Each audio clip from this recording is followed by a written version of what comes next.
विवाह में हो रही है देरी, देव प्रबोधिनी, देव उठानी एकादशी पर जरूर करें ये उपाय। कार्तिक मास के शुक्ल पक्ष एकादशी का देव उठानी एकादशी रूप से मनाया जाता है। देव उठनी एकादशी को अत्यंत उत्तम माना जाता है। यह दिन भगवान विष्णु की पूजा के लिए समर्पित है। वैदिक पंचांग के अनुसार एकादशी हर महीने शुक्ल पक्ष और कृष्ण पक्ष के 11वें दिन मनाई जाती है। ऐसा कहा जाता है कि इस व्रत देव उठानी एकादशी को रखने से सुख और सौभाग्य की प्राप्ति होती है और विवाह में हो रही है देरी से मुक्ति मिलती है।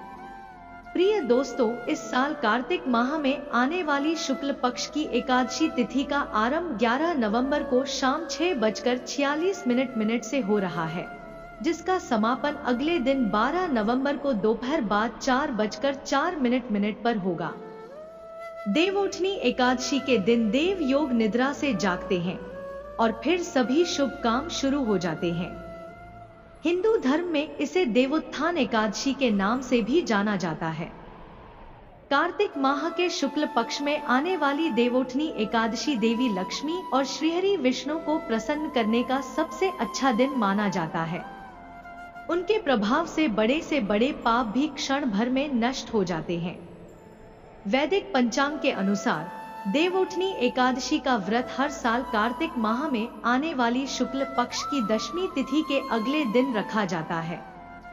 इस साल कार्तिक माह में आने वाली शुक्ल पक्ष की एकादशी तिथि का आरंभ 11 नवंबर को शाम 6:46 से हो रहा है, जिसका समापन अगले दिन 12 नवंबर को दोपहर बाद 4:04 पर होगा।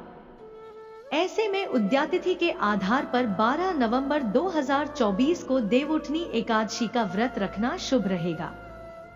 खास बात यह है कि इस बार देवउठनी एकादशी के अगले दिन 13 नवंबर 2024 को तुलसी विवाह है। इस दिन कोई भी मांगलिक कार्य करना शुभ रहे। देवउठनी एकादशी के व्रत का पारण 13 नवंबर 2024 को प्रातः काल 6:42 से लेकर सुबह 8:51 के बीच करना शुभ रहेगा। देवउठनी एकादशी व्रत के नियम। इस दिन निर्जला उपवास रखा जाता है। इस व्रत में भगवान विष्णु या अपने इष्ट देवताओं की उपासना की जाती है। इस दिन तामसिक आहार प्याज, लहसुन, मांस, मदिरा, बासी भोजन न लें। एकादशी पर यदि आप व्रत न भी करें तो भी आपको ब्रह्मचर्य का पालन करना चाहिए। एकादशी के दिन भूलकर भी चावलों का सेवन न करें। प्रिय दोस्तों, शीघ्र विवाह के लिए करें ये उपाय। अगर किसी लड़के या लड़की को विवाह में समस्याओं का सामना करना पड़ रहा है तो वह भी देवउठनी एकादशी के दिन इन उपाय से बाधाओं से बाहर निकल सकते हैं। इसी उद्देश्य से भगवान विष्णु की पूजा करते समय केसर, पीले चंदन या हल्दी से बने तिलक का प्रयोग करें। फिर पीले फूल चढ़ाएं। इससे शीघ्र विवाह के योग बनते हैं। अगर आप अपनी मनोकामना पूरी करना चाहते हैं तो देवउठनी एकादशी के दिन पीपल के पेड़ पर जल का दान अवश्य करें। पीपल के पेड़ में भगवान विष्णु का वास माना जाता है। जल चढ़ाने से आपकी सभी मनोकामनाएं पूरी होंगी। इस दिन तुलसी विवाह कराना शुभ माना जाता है। ऐसा करने से शादी में आ रही रुकावटें दूर होती हैं और जल्द ही विवाह का योग बनता है। तुलसी के पौधे में कच्चे दूध में गन्ने का रस मिलाकर अर्पित करना चाहिए। तुलसी के पौधे के सामने 5 देसी घी के दीपक जलाकर आरती करनी चाहिए। जिन लोगों की कन्याएं नहीं होती वे इस दिन तुलसी का विवाह करके कन्यादान का पुण्य प्राप्त कर सकते हैं। देवउठनी एकादशी के अन्य उपाय।